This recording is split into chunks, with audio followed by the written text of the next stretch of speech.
Les grands remplaçants. C'est un Français? Ça, je ne sais rien. Sur la photo, il n'avait pas porté son drapeau. Avec Jamil Le Schlag. Monsieur Le Schlag? Non mais comment... il s'appelle comme ça. Jamil? Tous les samedis, 18h-19h sur Radio Nova. Nova. Bonjour à tous, vous écoutez Radio Nova, bienvenue dans les grands remplaçants. Je suis accompagné de Marinella, Sarah Lélé et Antoine Tartra. Et tout de suite la chronique de Jamil Le Schlag. Les grands remplaçants. Nova. Ouais les gars, c'est incroyable. Bayrou a dit les Français travaillent pas assez. Pardon François? Nous autres les Français on se tue à la tâche. Regardez Marinella. Elle a 8 chroniques dans 12 médias différents. Cumule des mandats. Antoine Tartra il est de Maubeuge dans le Nord. À 8 ans il bossait dans la sidérurgie. Au fourneau sa mère, un véritable chaudronnier. Tout ça pour atteindre son rêve de ch'ti. Tuning, bas de caisse, Elro, flamme sur le côté. Et Sarah Lélé Mskina, c'est une enfant. Elle est mineure, mais pas que dans l'âge. Mineur, c'est aussi son métier à la base. Elle bossait dans les mines de cobalt en Afrique centrale. Elle a tellement été au contact de ce minerai que quand elle touche un iPhone, il se charge direct à 100%. Ouh, van et cash investigation, mon gars. Moi, j'avoue, je suis pas le plus grand bosseur. J'étais au RSA pendant 9 ans.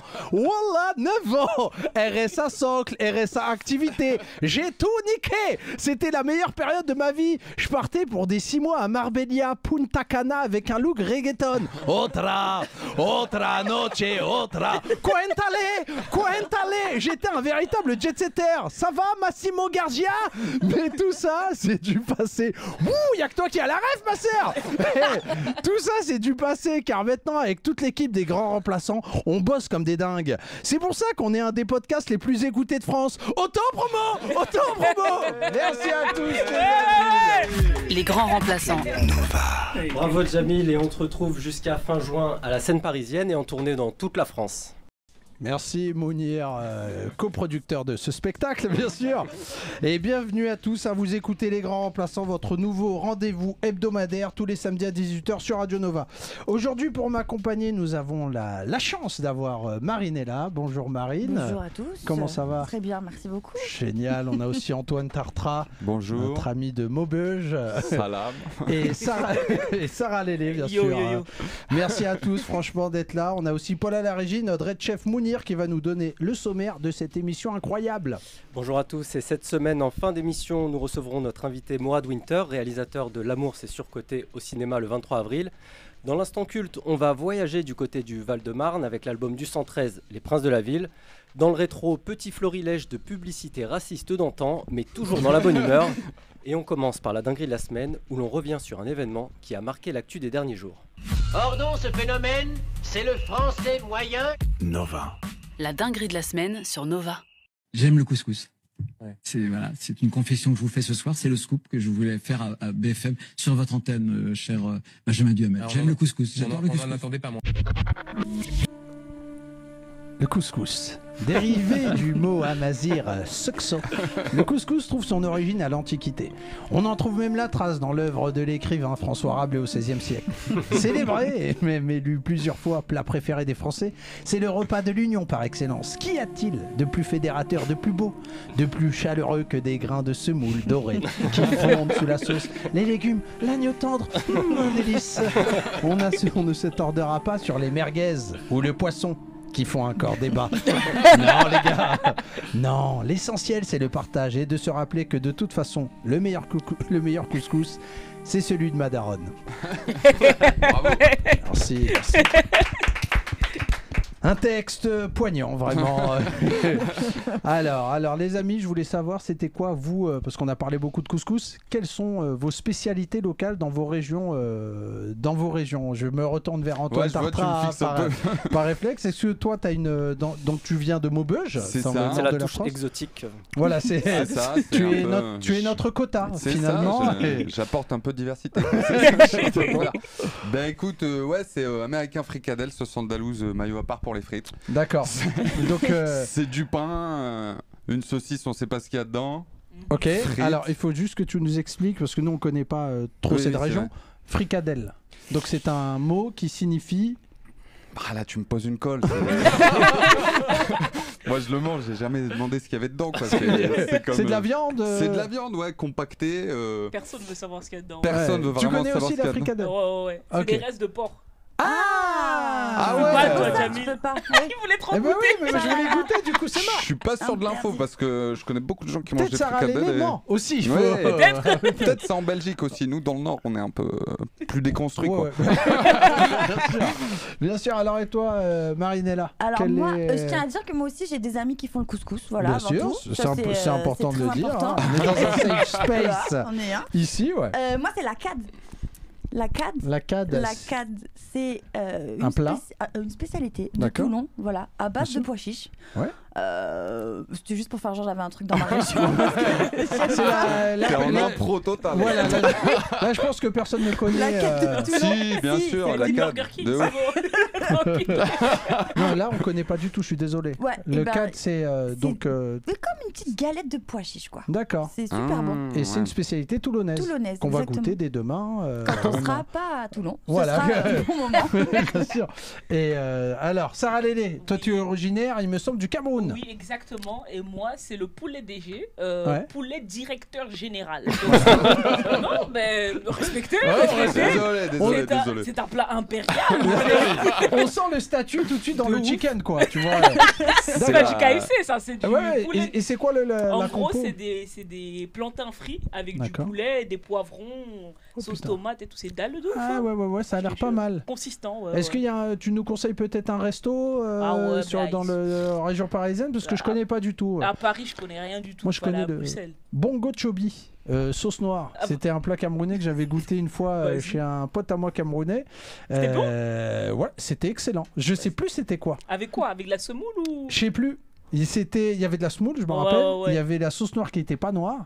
Mais il m'a dit c'est une spécialité du Cameroun. Peut-être il a menti parce que tu as pas l'air de je crois connaître. qu'il est gabonais, frère. Moi, vrai. J'avais entendu ça. Alors moi j'ai parlé un peu du couscous. Moi je suis originaire du Maroc. Je suis aussi né en Auvergne. Donc nous on a l'aligot. Je sais pas si vous connaissez ce plat, l'aligot, bon. qui est c'est en fait de la pomme de terre avec du fromage fondu. Très dur à manger. Très dur à manger, mais c'est vraiment un plat qui te cale. Oui. Tu vois, parce que les Auvergnats, vu qu'on est dépenses, l'objectif étant de te caler. Et c'est un plat auvergnat, je le dis pour tous les Aveyronnais qui tentent de s'approprier ce plat en disant que ça viendrait de l'Aveyron, n'importe quoi. Non, donc le couscous toujours dans l'actu, Mounir. Ouais, il est revenu dans l'actualité cette semaine avec une campagne pour la promotion des produits bio qui devait mettre en scène ce plat. Mais la merguez, elle est restée en travers de la gorge de certains au gouvernement. Et c'est vrai que le 22 mai, on va voir apparaître sur nos écrans un spot montrant un repas de famille, notamment autour d'un plat emblématique, un couscous royal, du moins ce qui devait être initialement le plat emblématique, parce qu'effectivement, comme le révélait Libération, ça n'a pas plu au ministère de l'Agriculture qui a demandé à l'agence de création de la campagne une modification de remplacer le couscous royal par un cassoulet. Ah oui. Ce qui me semble normal aussi. Évidemment. À un moment donné, il y a aussi des règles à respecter. Mais on n'est plus chez nous, franchement. Non, mais c'est génial ce truc-là, parce qu'ils se sont dit. Alors, quelle était la raison, Mounir? En fait, ils ont mis le cassoulet parce que on ne pouvait pas s'identifier au couscous. Voilà, c'est ça. Ils voulaient que toutes les parties de la France et la diversité soient représentées dans cette campagne. Donc, on a remplacé le couscous par un cassoulet pour mieux s'identifier au produit. Parce que du coup, on s'est tous identifiés. C'est dommage parce que le couscous, je pense que tout le monde aime le couscous pour le coup. Même Rotaillot, même. Le cassoulet, c'est dégueu en plus. Alors je dirais pas dégueulasse. Un débat s'installe. Non, mais oui. Contre à la maison. Flemme d'être raciste et de faire genre de préférer le cassoulet que le couscous, je t'en prie. Oui, la base. Cassoulet, c'est. Ouais, mais c'est intéressant quand même ce qui s'est passé. Moi, je connais pas le cassoulet. Je me prononcerai pas. Mais c'est intéressant, on a l'impression que c'est un peu comme, vous vous rappelez, après la Deuxième Guerre mondiale, je regarde Mounir, c'est celui qui a fait le plus d'études ici. Quand on a commencé à faire défiler les gens, les soldats, il y avait beaucoup de soldats originaires d'Afrique, enfin des Africains, et ils ont décidé de blanchir, entre guillemets, les soldats. Ils ont dit aux soldats blancs, allez-y vous défiler sur les Champs-Élysées, parce que sinon ça... Au niveau de la com, ils ont fait une petite valse avant l'heure. Ouais, exactement. Ils ont fait une valse. Tu me mets un peu de white, un peu de blancos. Et en parlant de soldats français, on a quand même le représentant de l'armée française ici. L'un des derniers, malheureusement. Le dernier poilu. C'est vrai que Antoine Tartras, si tu le croises dans la rue, on dirait qu'il vient de sortir des tranchées. Il est sorti, il a dit encore du Bosch par ici.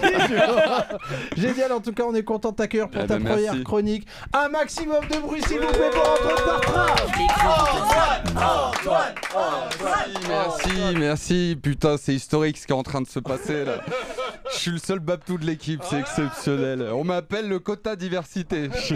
Personne sait prononcer mon nom correctement, putain. J'ai l'impression d'être Jamil Le Schlag chez France Inter. Et je vous le dis, franchement, sur Radio Nova, j'ai pas peur de le dire. Être blanc en France, ça devient compliqué, quoi. Non, je vous le dis, vous savez pas ce que ça fait, vous, de porter du Lacoste et qu'on vous prenne pour un prof de tennis, quoi. C'est terrible, quoi. Mais je vous le dis, voilà. En plus, tout le temps, on doit prouver qu'on n'est pas raciste ni islamophobe. Voilà, je le dis aujourd'hui, je suis pas islamophobe.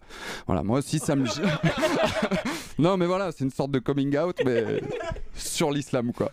Voilà, je vous dis, je suis pas islamophobe. Moi aussi, ça me gêne quand je vois une meuf en crop top sans soutien-gorge. Voilà, je vous le dis. Voilà, faut arrêter avec les trucs de femme libre, tout ça. Personne n'est libre dans ce bas monde. On est tous soumis à Allah le Créateur. Allahu Akbar. Voilà. Avant de partir, je tenais à remercier mon co-auteur Merwan Ben Lazar, qui on salue d'ailleurs, qui doit être sûrement en train de regarder Viking en direction de la Mecque, directement. Voilà, je voulais vous dire merci Radio Nova et vive les grands remplaçants. Merci beaucoup. Les grands remplaçants. Merci Antoine, on te retrouve le 26 avril au Solo à 21h30 où tu joues ton spectacle 10 balles et nous aussi on va gratter un peu de monnaie avec la pub. Oh mon Dieu Johnny, regardez les voilà qui arrivent. Les grands remplaçants submergent les ondes sur Nova. Radio Nova. Vous écoutez toujours les grands remplaçants sur Radio Nova et c'est l'heure de la rubrique nostalgique dans le rétroviseur. Les grands remplaçants. Je crois que c'était mieux avant. Dans le rétro. Radio Nova. Dans le rétro, on ressort des archives du passé pour éclairer le présent. Cette semaine, on se replonge dans d'anciennes publicités qui pouvaient pousser un chouïa trop loin le cliché. Vraiment, un chouïa.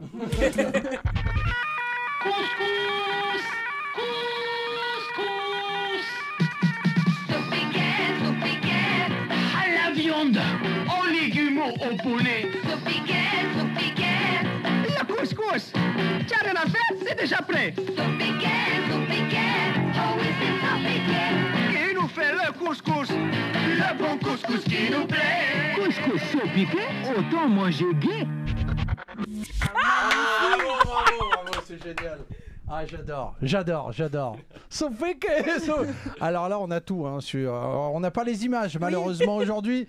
Mais je vais vous décrire, bien sûr, les images exceptionnelles de cette pub qui a marqué mon enfance. On adorait déjà. Dès que ça passait, on était là. Sans piquer. Moi, j'aime... Alors, on va essayer de décortiquer. Il dit pas la viande. Ah, la viande. Plus de rage déjà dans le la viande. Donc en termes d'imagerie, il y a un chameau déjà quand t'arrives. Dans la pub, il y a un chameau, c'est normal. Il y a un nain qui danse. On sait pas pourquoi. Et on dirait c'est... comment il s'appelle qui a réalisé là, celui qui faisait les Kaira? J'ai oublié son nom. Franck Gastambide qui est à la réalisation apparemment. Et on est à quoi aussi? Il y a une chicha sur le côté. Bon, ça me semble évident. Un peu d'embonpoint. Un peu d'embonpoint de la part de l'acteur principal, un arabe apparemment avec une moustache. Ouais. Il touche son ventre et il est là. Ah, la viande. C'est génial. Vu son accent, peut-être il est arabe, mais il tire plus vers le pied noir. Ouais, c'est ça. Il dit oh les gars. Ce qui est génial. Ah non, mais moi, autant des fois, je dis, tu sais, par exemple, Vincent Lagaffe, je dis non, la Zoubida, c'est exagéré. Autant là, artistiquement parlant, il y a une proposition, si je peux me permettre. Là, il y a juste un truc qui m'énerve, c'est, alors je sais pas si on peut réécouter, mais à un moment donné, il dit, il n'y a rien à faire. C'est déjà prêt. Il n'y a rien à faire. C'est déjà prêt. C'est déjà prêt. Et ça, là, je dis non, les gars. Oui. Parce que s'il y a un plat, et je parle sous ton contrôle, Marinella, qui est spécialiste dans le couscous, en fait, ça demande beaucoup de temps. Le couscous, c'est vraiment le truc. Moi, j'ai le souvenir de ma daronne, tu sais, qui prépare, parce qu'on avait un restaurant marocain familial, et c'était ma mère qui préparait le couscous, bien sûr. Et tu sais, elle mettait du temps. avec la semoule. Elle parlait à la semoule. Elle était là. Tu vas nous ramener beaucoup d'argent. Tu vois. Il y a un truc avec la préparation en fait qui est presque mystique en finale. Et lui, il a dit. Non, là j'ai envie de m'énerver, je vais me mettre en slip dans 2 secondes. Il y a d'autres choses qui pouvaient aussi susciter l'énervement à l'époque. Ah oui, d'autres pubs, bien sûr. Bonjour, je m'appelle Bamboula. J'ai donné mon nom à un délicieux biscuit au cacao. Tu peux trouver les bandes dessinées racontant mes aventures dans chaque lot de 2 paquets Bamboula. De Saint-Michel, salut. Salut le bâtard. Là c'est terrible. Là c'est terrible. C'est Saint-Michel, ça c'est le groupe Saint-Michel. Saint-Michel à l'époque, oui. Saint-Michel, je veux pas prendre leur défense, j'essaie juste de me mettre à la place de Saint-Michel. Voilà, il est là, il veut se lancer dans l'industrie des gâteaux. 1987. 1987. On est sur une concurrence féroce. Il y a Banania, Pépito, tu vois. Donc il se dit, pour pouvoir percer ce marché, je dois être raciste max. Tu vois. Donc il faut que j'arrive avec une proposition forte. Il s'est dit quoi, Pépito? Pépito, au final, c'est le Mexique. C'est pas notre histoire de France. Je vais aller dans un truc qu'on connaît un peu plus. Et il s'est dit Bamboula, ça on connaît. Et donc, et je vais faire ce gâteau là, Bamboula, qui est une marque qui n'existe plus, Mounir. Hein, je parle sous ton contrôle. Tabac plus 5. Ils ont été rachetés par Balzen en 94, le groupe Saint-Michel. Ouais. Ils ont changé le nom. Et est-ce que voilà, je fais un petit quiz. Ouais. Vous savez? Ouais, non, on savait pas. Ils l'ont rebaptisé Zoo. Voilà, bah oui. Oh non. Voilà, on reste dans le champ lexical de la folie pure. Mais alors, le groupe Saint-Michel, qu'est-ce qu'ils se sont dit une fois qu'ils ont vu que leur truc, ça marchait plutôt bien, leur gâteau? Ils se sont dit, on va pas s'arrêter là. Parce que nous, on est des dingues chez Saint-Michel. On va ouvrir... Ils ont lancé d'abord du merch. Voilà, ils ont lancé du merch. Des BD. Bien sûr, sinon c'est pas drôle pour te donner l'envie de consommer Bamboula. Et après, ils ont passé l'étape supérieure. Bon, c'est Walt Disney. Ils ont fait un parc d'attractions qui s'appelle... le village de Bamboula. Le village de Bamboula. C'est le nom du... Vers Nantes, déjà. Ouais. Nantes, Bordeaux, voilà. Je sais pas où est la caméra. Nantes, Bordeaux, faites gaffe quand même, puisque on n'a pas oublié. On n'a pas oublié. On n'a pas oublié. Il y a quand même un passif assez lourd dans ces villes. Et donc ils ont ouvert ce parc d'attractions là. On peut dire, je sais pas comment on peut dire. On peut appeler ça un zoo humain. Un zoo humain au final. Oui. Et figurez-vous qu'ils sont partis même en Côte d'Ivoire chercher des gens du spectacle, tu vois, pour jouer là-bas dans ce parc d'attractions. Les mecs, ils étaient là à Abidjan, tranquilles, tu sais, ils devaient s'ambiancer, tu sais, premiers Gaoun et pas Gaoun. Ils étaient à l'aise dans leur délire. Et quelqu'un leur a dit, ouais, j'ai un plan pour toi, vers Nantes, un plan, tu vas te faire... pas sorti au chapeau. Tu vas avoir un cachet régulier. Tu vas avoir un cachet régulier. Ils sont arrivés là-bas et ils ont dû péter les plombs. L'inspection du travail, Mounir, est intervenue. Ils ont mis leur nez dedans parce que ils étaient dans une forme d'enclave en fait où le droit du travail ne s'appliquait pas dans le parc. Ouais. Donc ils bossaient des heures indues, ils dormaient sur des matelas. Ouais, des fous furieux. Ils faisaient quoi dans le parc? Et ben ils dansaient seins nus. C'était le clou du spectacle. Ah ouais. C'était des palmiers et tout, des trucs. Et ça marchait bien ou pas? Gros carton. Gros carton. Un véritable carton. C'est la France des années 90. On était au max quoi. Mais ouais, c'est vrai que c'est assez incroyable tout ça, Mounir. Franchement, moi quand j'ai vu ça, je me suis dit, alors l'inspection du travail est venue et quand même, on est quand même dans un pays où quand même l'état de droit, règles. monsieur. L'état de droit, tout à fait. Et ils se sont dit, bon, là les gars, vous abusez un peu, just little bit, tu vois. Et ils leur ont dit, il faut faire. Ils ont dû arrêter cette attraction. Cette attraction. Au bout de 6 mois. Et ils ont changé le nom. Ils ont changé le nom. Alors à ton avis, quel De quoi? Le nom de l'attraction? Le nom du parc, à ton avis. Du parc Parc Astérix. Ouais. Non, je sais pas. Ils ont mis des Gaulois à la place. Carton aussi. Là, tout était en règle. Ouais, tout voilà. était bien. Non, mais par contre, il y avait 7 attractions. Non, c'était au milieu d'un zoo. Donc il y avait les attractions animalières, voilà. Et donc ils avaient fait une petite extension. Une petite extension avec. C'est ça quoi. C'est-à-dire le village de Bamboula. Voilà. Au milieu tu vois les girafes et les ivoiriens juste derrière. Voilà, c'est ça qu'ils sont. Et ils se sont dit, ouais, c'est cool, c'est cool. Imagine les enfants, ils arrivent, ils disent, mais il est pas là, Bamboula. En pleurs. Et le gars, je suis là. Non, il parle pas comme ça. Et du coup, le nom. Comment s'appelle le nom du parc déjà? Planète Sauvage. Ouais, c'est le nouveau nom du parc. Ils ont surnommé le nom, après ils l'ont rebaptisé Planète Sauvage. Ils se sont dit Planète Sushi? Non, Planète Sauvage. On est chez les dingos, putain. Non, mais c'est incroyable en tout cas, après cette petite parenthèse raciste.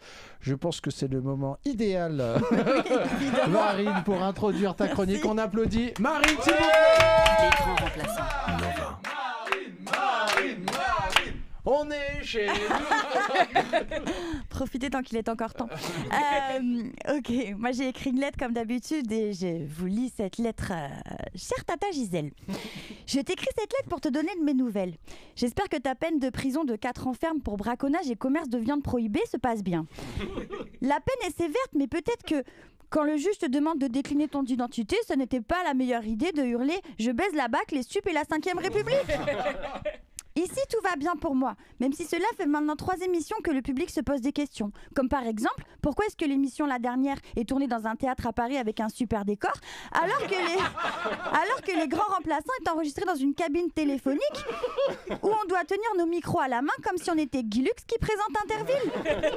Comment expliquer aux gens qui n'ont pas la vidéo que ce ne sont pas des cris de dauphin mais bel et bien les rires de Younes Hanifi? Ici, chez Radio Nova, l'accueil est assez particulier. Certains nous regardent avec colère. J'ai entendu l'un d'eux dire « Mais attends, avec toutes ces nouvelles émissions, quand est-ce qu'on va passer ma playlist de rail coréen ?» Inch'Allah, plus jamais, Enguerrand. Inch'Allah, c'est le mot que Jamil emploie tout le temps quand on lui demande si on sera payé. L'invité du jour est Morad Winter. Oui, Winter, on fait tous semblant que c'est son vrai nom de famille, comme avec Julien Doré, son jeu d'acteur. Morad Winter est invité pour parler du film L'amour est surcoté qui sort le 23 avril, jour l'anniversaire de mon amoureux. Ce qui me fait penser qu'à la dernière émission, Jamil a dit en direct que mon amoureux mesurait 1 mètre de haut pour 1 mètre de large. C'est faux. Je le sais car de suite après l'émission, je suis allée le mesurer. Comme un meuble, oui. Eh bien, je me fous de ce que disent les gens. Moi, je l'aime bien, cette commode. Et je ne vise pas quelqu'un en particulier, mais je ne laisserai personne en dire du mal. Et sûrement pas un individu dont le corps ressemble moins à celui d'un humain que d'une branche d'arbre. Je ne vise personne en particulier, personne. Même pas un animateur radio humoriste tellement radin qu'il n'a pas voulu inclure de chaise dans le budget de son émission. 6 juin, tu trouveras l'adresse et la photo de Jamil ainsi que sa plaque d'immatriculation. Merci de faire le nécessaire afin que ce conifère humain me rémunère au plus vite. Il est reconnaissable sur la photo, c'est le séquoia qui porte la 2e paire à 1 € de chez Afelou. Bref, on verra après. Mounir m'a dit... Bref, on verra après. Mounir m'a appris que tu partageais la cellule avec son frère. Passe-lui la paix. À très vite. Bisous, Marine. Les grands remplaçants. Vous écoutez toujours les grands remplaçants tous les samedis à 18h sur Radio Nova. Et là, c'est l'heure de l'instant culte. Alors, Mounir, l'instant culte, c'est quoi? Dans l'instant culte, on revient sur un film, un événement ou un album qui a marqué son temps. Nova. Les grands remplaçants. L'œil du tigre, mec. L'instant culte sur Nova. Vous avez bien entendu reconnu l'intro légendaire de DJ Mehdi dans l'album du 113 Les Princes de la Ville, sorti en 1999 et vendu à plus de 350 000 exemplaires. De victoire de la musique, on y reviendra plus tard. Un album qui contient énormément de classiques et qui a marqué l'histoire du rap en France, surtout grâce aux productions d'un génie musical, le regretté DJ Mehdi. Génial Rimka du 113 qu'on connaît tous ici. Enfin, je dis tous. Tonton. Voilà, Marinella, Antoine Tartra, tu connais aussi, bien sûr, et Sarah Lélé qui est née en 2012, du coup, qui n'a malheureusement pas connu. En plus, c'est sur toi, là, Sarah Lélé. On l'a fait toujours, mais. Et tu savais pas que c'était ça, non, du coup. Toujours pas la rêve, frère. Mais après, elle a grandi en Belgique. Oui. Tu vois, donc c'est vrai. Dans les années 2030, donc du coup, elle peut pas connaître. En gros, c'est un son sur le fait de retourner au pays d'origine, donc en l'occurrence l'Algérie. Pendant les vacances. Hein. Pendant les vacances d'été. Pas définitivement. Ah, ok, voilà. D'accord. Voilà, on n'est pas sur une obligation. Voilà. C'était pas une obligation de terrain de territoire. Donc toi, Sarah, toi t'es originaire donc du Cameroun. Est-ce que tu as connu cette trajectoire quand l'été tu dois retourner Ouais, bon après nous c'est plus cher que le Maghreb. Voilà. On sent une rage quand tu l'as dit. On dit en fait nous c'est plus cher. Voilà. Mais on rentre, hein. Je suis rentré la première fois, j'avais 8 ans et tout. Ouais. C'est vrai que la première fois que tu rentres, c'est un autre mood quoi. Ouais. Tu redécouvres tes parents des fois. Genre ils sont différents. Mon père il était trop à l'aise au Cameroun, tu captes. Genre, tu te rends compte que en fait par exemple mon père quand il était en Belgique, j'étais en mode ouais c'est un fou. Et puis quand t'arrives au Cameroun, tu dis ah ouais il est juste parmi les fous là. Il est dans la norme. De ouf, il est dans la norme chez eux mais pas chez nous. Et le mec chez eux il dit des trucs dans la rue, tu dis mais calme-toi. Une meuf elle était dans sa voiture et tout et mon père il dit hey quitte là-bas avec tes gros seins. Je dis mais ouais mais c'est et tout le monde en mode il a raison, il a d'abord raison. Non le bled c'est quelque chose. Ah ouais c'est génial. Je suis jamais allé au Cameroun mais c'est vrai que je connais pas trop. Mais je sais que c'est relou pour tous les gens d'Afrique subsaharienne de retourner parce que c'est très cher. Vous preniez l'avion? Oui, hein. Ouais, avion, parce qu'il y a des gens qui partaient en bus. Il y a d'autres moyens. Ouais, il y a le bus pour, je pense, une dédicace à la famille Dramé de Vichy, qui en fait, il y avait une organisation, il y a un daron que je connais bien, qui avait organisé un trajet pour aller donc à Dakar. En bus, il avait acheté un bus pour aller et il a amené plein de Sénégalais de la ville pour aller ensuite d'où le Paris-Dakar. Le début beginning et 2 semaines la route et tout, la galère. Mais nous on y allait en voiture par exemple, nous les Marocains. On traverse l'Espagne comme ça. Et voilà, on traverse en fait, on partait comme ça, on traversait l'Espagne, Burgos, des villes, laisse tomber. Et j'ai fait un sketch d'ailleurs, Mounir, si je peux me permettre, sur la route du Bled, qui est disponible sur YouTube gratuitement. Voilà, qui est hilarant, qui est mythique et qui est étudié dans des universités. Non, je rigole. Je dis ça des fois parce que vraiment un gars qui a mis toutes tes vidéos sur TikTok et il réagit à tes vidéos. Ouais, j'ai vu. Et il tape des grosses barres. Ouais, il rigole. Et tu sais que ça m'a ramené plein de pas d'argent, mais du plaisir. La visibilité. Je faisais rire ce jeune homme. Et non, la route. Je vous conseille d'ailleurs le podcast sur Arte Radio, La route du Bled, ça s'appelle. Donc où ils expliquent bien en 3 épisodes, vous pouvez facilement disponible sur YouTube et tout. Et donc ces 3 épisodes de 20 minutes, c'est génial, c'est un régal. Donc on enchaîne, je crois, Mounir, avec d'autres sons des Princes de la Ville. Bah ouais, DJ Mehdi, donc voilà, comme tu l'as dit, vraiment un génie musical qui avait une très grande inspiration, très large, de l'électro à la musique traditionnelle arabe, ce qui a pu lui poser des problèmes au niveau des droits. Ouais. Mais aussi, il y avait surtout beaucoup de funk. Bien sûr.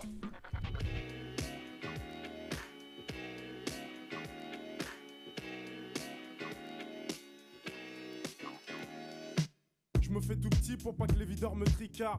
Alors, ça refoule, on n'accepte pas les fêtards, bien sûr. Accompagné, faut l'être si tu veux danser, putain. Mais vous connaissez rien, je parle à des incultes. Ça, c'était le son, je regarde plus Mounir, ça c'est le son des années 2000. Jackpot 2000, c'est un son de cette époque. Et c'est le son de la boîte, en fait. C'est le fond. Tu mettais ta petite chemise. Brut de Fabergé, petit mocassin, Scorpio pour les dingos. Et tu croisais les doigts, les pieds, tu croisais tout ce que tu pouvais. Ouais, pour pas te faire recal. Voilà. Chose que tu n'as pas connue. Toi, Marinella. Toi, comment ça s'est passé la boîte de nuit quand tu étais sur Toulon et tout Sur Toulon, Toulon, petit côté cagolesque. Voilà, bien sûr, bien sûr. On va pas se mentir. C'est normal. Bien épilé sur les podiums. Ouais. Allez. Petit côté cagole. Mais non, surtout moi je suis arrivée en boîte quand c'était l'époque de la tectonique. Nos ennemis pour l'éternité. Ouais, il y avait un affrontement, nous on était là, et t'avais les mecs comme vous, ouais, voilà, c'est avec ce même pas, qui voulaient pas déroger ça. Bien sûr. Pas de bras, juste ça. Funk, hip-hop, nous c'était ça le délire. On était à fond sur. Nous c'était l'époque de un peu 50 Cent, cette époque où tu parles de tectonique. Et donc il y avait du 50 Cent qui passait en boîte. Et puis d'un coup, ils mettaient de la tectonique avec votre chanson là. Il y en avait qu'une en fait. On avait des pulls rayés et des coiffures. Moi j'ai eu les pics et tout. J'ai mis des patates à des gens qui m'avaient rien fait. Parce qu'ils dansaient la tectonique avec leur coupe. En fait, les gonzesses, elles aimaient bien les mecs de la tectonique. C'est pour ça. Et on était devenus ringards. Tu vois, nous, les bad boys, tu vois, lunettes Cartier, polo Lacoste. On va tout cramer aujourd'hui. Tu vois, toi, la boîte de nuit, alors je demande pas à Sarah Lélé, si je peux me permettre, parce que tu. Je n'ai pas vécu. Voilà, tout ce qui est boîte. Surtout, tu n'as pas le droit encore d'accéder dans ces dépravations. Haram. Mais Antoine, toi qui viens du Nord... Bah écoute, moi j'ai eu les deux trucs. J'ai eu le truc où je rentrais en boîte et je me faisais recaler quoi. Ah oui, t'as eu. En fait, parce que t'as une tête de Kabyle un peu. Mais en fait, si je peux me permettre. Quand j'étais avec les blancs, je rentrais. Ouais. Dès que j'étais avec les noirs et les arabes, je rentrais pas. Parce que dans le nord, c'est un peu. Ouais, c'est ça, Je te jure. Et quelle confusion. Je vais même te dire, c'était en Belgique que je sortais Sarah Lélé. Mais regarde la moustache aussi. Moustache de Marc, tu trouves? Non, ça va. Mais respectez-moi, putain. Ouais, donc, je suis la case diversité quand même. Bien sûr, c'est normal. Et bref, un jour, on va en boîte à pied comme ça. Et je suis avec un pote, Yanis à l'époque. Et en fait, on se fait recal. Donc, déjà, on y va à pied jusqu'en Belgique et tout. On se fait recal. Et Attends, pardon. On pourrait s'arrêter 1 heure sur le fait d'aller à pied en Belgique. Mais t'es un pèlerin, t'es un malade. On a mis 3 heures pour y aller. Le mec, il nous dit quoi? Il dit ouais, les chaussures, c'est pas possible. On était là, oh, le bâtard et tout. Et en fait, on se pose. Et Belgique, c'est chaud. Tu sais, c'est la frontière belge, quoi. Enfin, vraiment, c'est ambiance. C'est ambiance chelou, tu vois. Et il y a des mecs en scénique avec de la techno qui s'arrêtent. Et ils ouvrent la fenêtre et ils pointent un gun sur mon pote comme ça. Et ils font juste genre. Chou. Ouais. Et moi, je suis là, je fais wow, dinguerie, tu vois. Et je regarde mon pote, il était en train de taper la pause comme ça. Il est trop fou, lui. On est à la frontière belge. On est à la frontière belge, on est en Colombie, finalement. Tu vois, c'est à peu près ça. Non, mais c'est. On est moi, rentré à pied, quoi. Ah ouais, mais c'est terrible, les recals. Moi, j'en avais tellement marre de me faire recaler qu'un jour, j'ai pris les devants. Je suis allé en boîte, tout seul. Et le mec me recale et il me dit écoute, tu viens trop tard. Si tu viens plus tôt, je te laisse rentrer. Et je dis ah ouais, t'es sûr? Et je dis même si je viens avec que des copains. Et il me dit ouais. J'y retourne, on est 8. Donc on est plus nombreux que les videurs. Mais moi, avant, je pouvais pas me rebeller quand le videur me recale. Il se dit bah je rentre chez moi parce qu'il était plus fort. Et là, je ramène qui? Mon joker, Salim l'ours. 1m96, 135 kg, champion de boxe française, sambo, tu sais, les trucs qui mettent des pêches au sol, bref. Et je dis si je me fais recal, on va voir comment ça va se passer. On se fait recal. Et je dis, tant que si on rentre pas, personne rentre. Et le videur, il commence à s'énerver sur moi. Et je mets Salim l'ours comme ça devant. Il dit, allez-y, parlez avec lui. Voilà qu'on est rentré direct. Salim l'ours, meilleur passeport pour rentrer en boîte. Le médiateur. Le médiateur. Ouais, on se marre ici dans ce podcast exceptionnel, mais on n'a pas encore écouté Sarah Lélé. Et je crois que c'est l'heure de sa chronique qu'on attend avec impatience. Sarah Lélé, s'il vous plaît, maximum de bruit. Les grands remplaçants. Ah, c'est bon, du calme. Non, moi j'annonce, je suis la grande remplaçante des grands remplaçants, frère. Non, franchement, moi je prends les jobs de tous les Français, qu'ils soient d'ailleurs ou qu'ils soient blancs, je prends. Après tout, je suis belge, donc pour moi, c'est bien de prendre un job de blanc, mais c'est mieux de prendre un job de Français. C'est vraiment ça pour nous le principal. Vous savez c'est quoi la différence en vrai entre la France et la Belgique? C'est assez simple.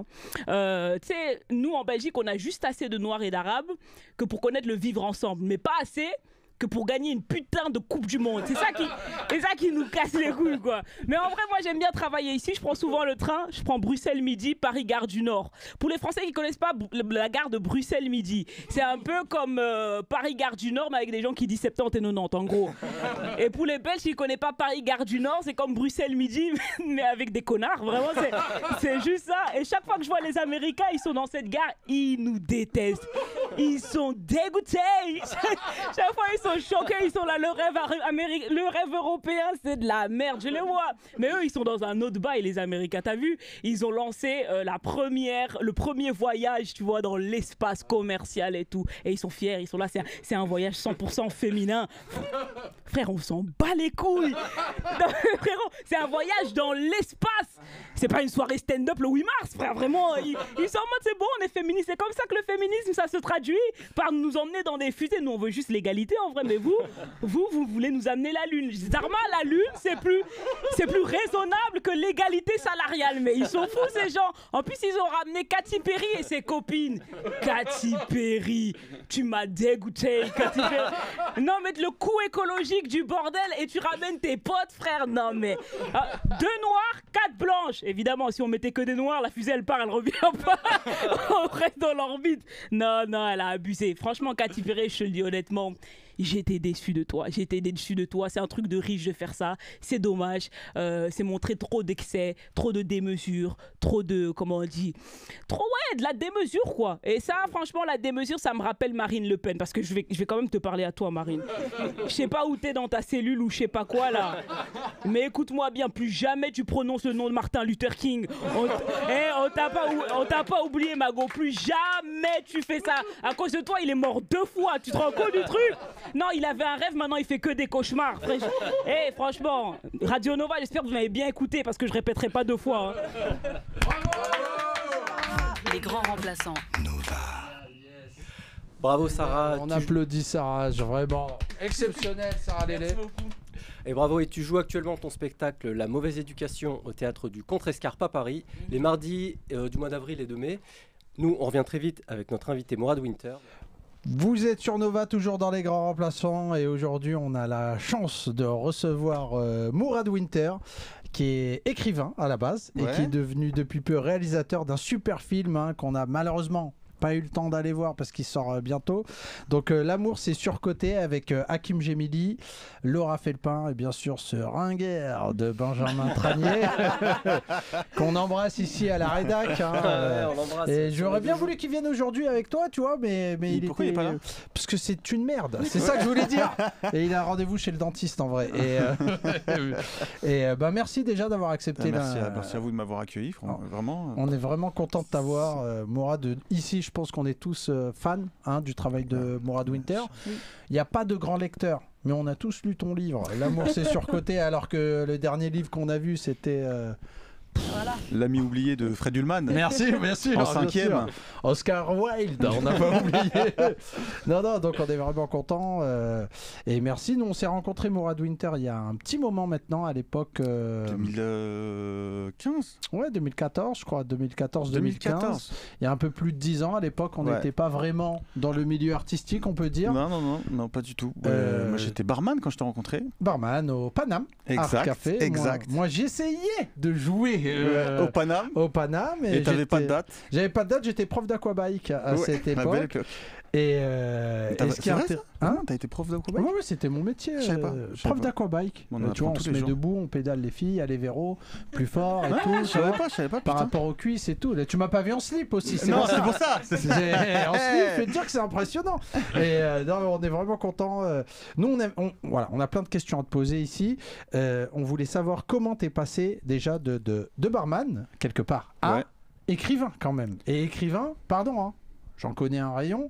À succès. Un écrivain à succès, tu vois. Et je pense que tout le monde est d'accord sur ça, que ces 2 premiers romans, donc Les Meufs, c'est des mecs bien et L'amour, c'est surcoté. En plus d'être très drôles, on reconnaît un style. J'essaie de faire un peu le mec Bernard Pivot, si je peux me permettre. Mais ça marche. Non, mais parce que le style, c'est important chez l'écrivain. Mounir, je te regarde toi, parce que c'est toi qui a Bac+5 ici, tu vois. Mais donc, comment tu passes d'un taf classique, on va dire, à écrivain?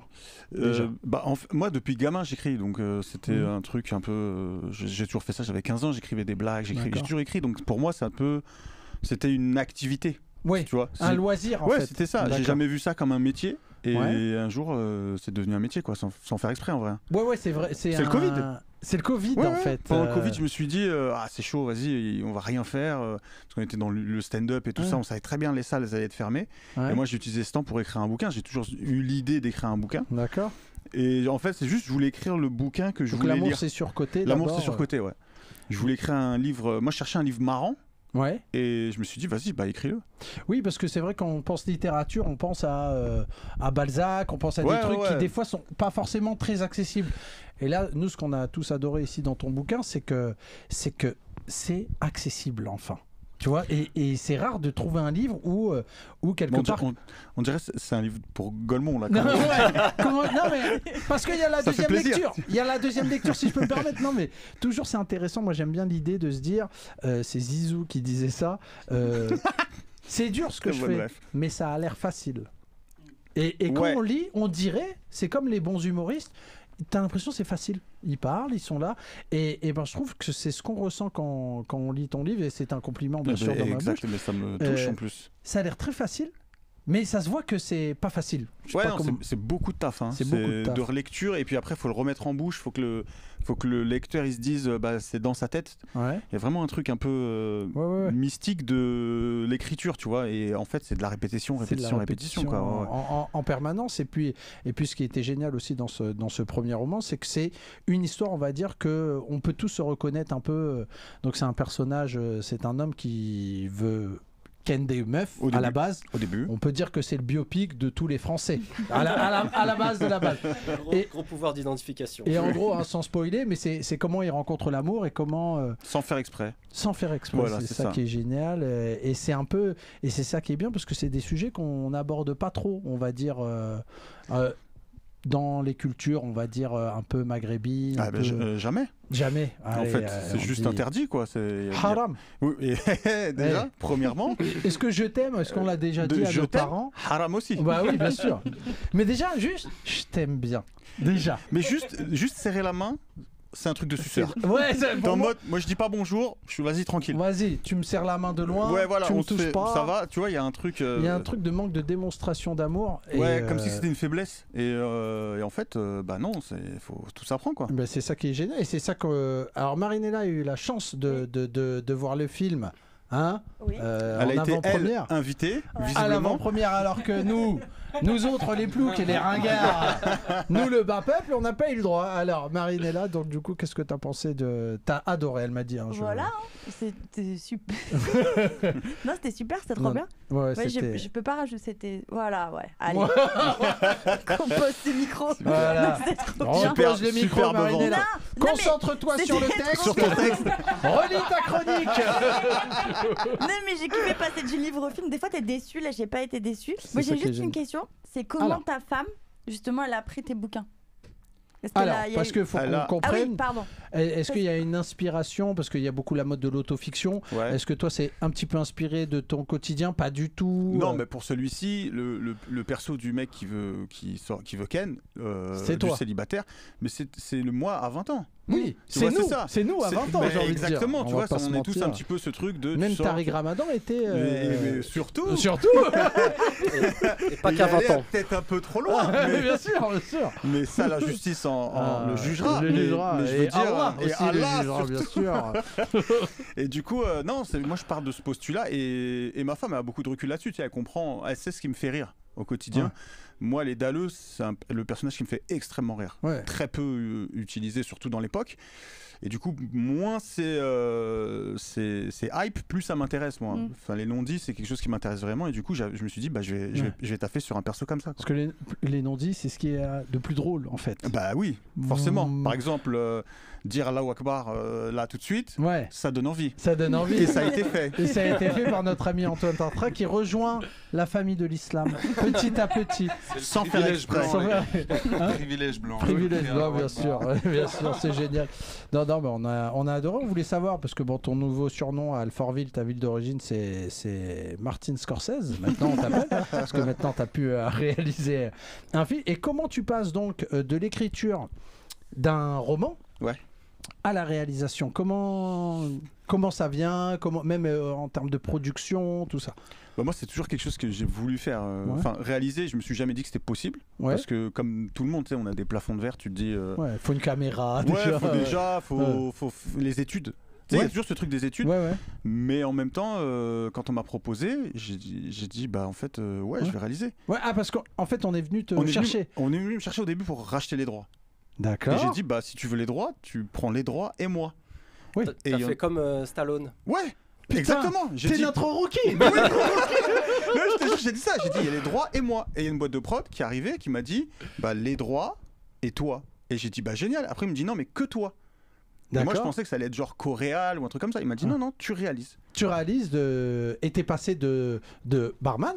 Du coup, écrivain. J'avais arrêté déjà le bar depuis. J'avais arrêté. Ça s'est fait en 2021, mais j'avais déjà. Tu es d'origine kabyle quand même. Oui, j'ai grandi là-dedans. Tout ce qui est lié au bar et tout. Tout ce qui est lié à l'alcool et au sanglier. Et non, j'avais déjà ça arrêté depuis un petit moment. Tu vois, j'étais vraiment que auteur. Je bossais en télé, je bossais pour des humoristes. Et puis après, j'ai été un peu formé, quoi. Tu vois, pendant 2 ans jusqu'au jour de tournage. Et on J'ai été sur plein de tournages, je me suis formé. Ouais. En fait, tu es parti voir, donc du coup, comme en immersion, on va dire. Ouais. Et est-ce que toi, il y a des films, il y a des réalisateurs peut-être qui t'ont inspiré, t'avais envie d'aller plus dans cette voie-là. Tu savais déjà? Ouais, je savais. Moi, j'ai toujours été assez fan. Déjà, le côté comédie romantique, c'est un truc, c'est mon kiff. D'accord, ouais.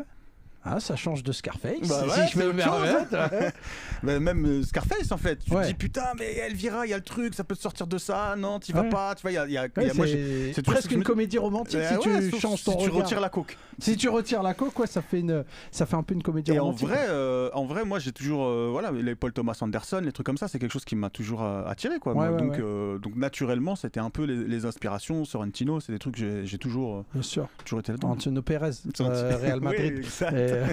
Alors, est-ce que vous avez peut-être des questions concernant tout le milieu du cinéma? Parce que là, ils sont un peu timides, mais leur rêve, c'est d'un jour être acteur, je pense. Tout le monde, j'ai l'impression. J'ai l'impression. Mais ça, j'avais pas réalisé, moi. Ouais, parce que ton regard le regard sur toi a changé. Mes DM ont changé. Donc maintenant, parce que t'étais connu sur Instagram aussi pour être très drôle. Un fanfaron, quoi. Voilà. Mourad Winter, suis-le, tu vas voir ses stories, tu vas rigoler. Et là maintenant, je me rends compte en fait de l'impact du cinéma, tu vois. Je vois vraiment que qu'il y a des gens, c'est un rêve je pense pour pas pour moi, je te rassure, on en a déjà parlé. Tu m'as dit pourquoi pas, j'ai dit je suis nul. Je suis nul. Tu vois. Il veut même pas essayer, tu vois, même un cast il veut pas. Non, mais il est peut-être pas super en comédie, mais en chanson. Il envoie la sauce. Oui, Mourad Winter, tu restes avec nous, bien sûr. On va finir cette émission avec un jeu qui s'appelle le Bled Test. Alors, c'est quoi le Bled Test? C'est un blind test, sauf que je vais remixer un classique de la chanson française ou américaine, mais en arabe. Du coup, ça devient le Bled Test. Exemple, California Love de Tupac devient California Love. Voilà, c'est hyper drôle. Dans le studio, vous n'avez pas le droit de jouer dans le studio, je tiens à le dire. C'est pour nos auditeurs. Si vous avez la réponse, vous la donnez dans les commentaires sur YouTube, l'algorithme, avec le titre et le nom de l'artiste, et vous pourrez gagner 2 places pour assister à l'enregistrement des grands remplaçants. Est-ce que vous êtes prêts? Ouais, et sur ce bled test, Jamil ne va prononcer qu'un seul mot, et malgré les apparences, il n'y a aucune grossophobie dans les propos qui suivent. Ton boss. Ton boss. Ton boss. Ton boss. Merci à tous les amis, c'était un plaisir. On applaudit tout le monde, c'était les grands remplaçants sur Radio Nova tous les samedis à 18h avec Sarah Lélé, Marinella, Antoine Tartra, Mounir, Mourad Winter. L'amour c'est surcoté en salle à partir du 23 avril grâce à cette annonce. 1 million de spectateurs. On remercie aussi Paul à la régie, Seb à la vidéo, Élise et Bastien aux réseaux sociaux, Christian à la musique. On se retrouve la semaine prochaine. Inch'Allah. Les grands remplaçants avec Jamil Le Schlag sur Radio Nova.